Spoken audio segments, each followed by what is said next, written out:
দুঃখের বিষয়, খেতে খুবই মন চায়, খেলে আবার ঘুম আসে না। এটা কেন হয়? আপনাদের কারোর কি হয়? আমি কিন্তু চার কথা বলছি।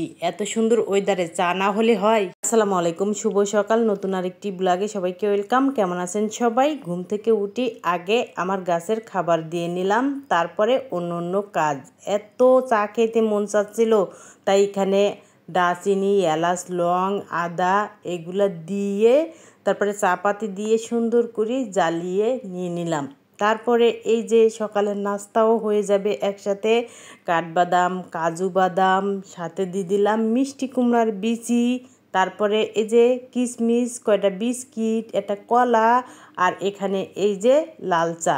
খেতে কিন্তু বেশ মজা, কিন্তু খেলে ঘুম আসে না। এরকম কার কার হয়? তারপরে এই যে এখন মামুনি যাচ্ছে স্কুলে, তাই তাকে একটু রিকশায় উঠাই দিয়ে আসার পরে এত সুন্দর ঝুম বৃষ্টি, মাশাল্লাহ। দেখেন যে সাথে কিন্তু রোদও আছে, ক্যামেরায় বোঝা যাচ্ছে না। চলেন সুন্দর করে আপনাদের দেখাই। এই যে দেখেন একসাথে রোদ বৃষ্টি, এরকম হলে বলে কুকুরের আর শিয়ালের বিয়ে হয়। আসলে কি সত্যি?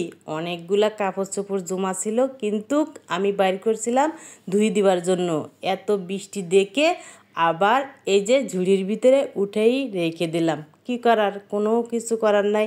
এখানে রুই মাছ আর এখানে মূলা কেটে নিয়েছি, যেহেতু আমি বাসায় একলা তাই রান্না করব। যাই হোক, আমার ভিডিওটা পেজ থেকে দেখলে ফলো করবেন, আর ইউটিউব চ্যানেল থেকে দেখলে ইউটিউব চ্যানেলটাকে সাবস্ক্রাইব করে দিবেন। এখন এই যে গাছগুলো এখানে রাখলাম, কেমন হলো বলেন তো? তারপরে এই যে একটা ইলিশ মাছ ভিজিয়ে রেখে দিলাম, সেই সাথে এই যে কিছু কোয়েল পাখির ডিম পানির ভিতরে দিয়ে দিলাম, আর পেঁয়াজগুলো ভিজিয়ে রেখে দিয়েছি, কাটার সময় আর চোখে ধরবে না। এই টিপসটা ফলো করতে পারেন। তারপরে এই যে আমি পেঁয়াজের খোসাগুলো ছাড়াই নেওয়ার পরে এখানে এই যে পেঁয়াজগুলা কেটে নিয়ে নিচ্ছি। আর আমার ভিডিওটা কিরকম যাতে দেখছেন অবশ্যই কমেন্টে জানাবেন। আপনাদের কমেন্ট পড়তে আমার খুবই ভালো লাগে। তারপরে এই তো কাটা হয়ে গিয়েছে। আর এভাবে সব কিছু যদি আপনি একসাথে রেডি করে রাখেন, তাহলে আপনার রান্না করতে অনেক সুবিধা হবে। সাথে কিছু ধনিয়ার পাতা কেটে নিয়ে নিলাম। আর এই তো কোয়েল পাখির ডিমগুলো সিদ্ধ হয়ে গেছে, কিছুটা আমি নিয়ে নিলাম, সাথে 1 চিমটি লবণ দিয়ে দিলাম।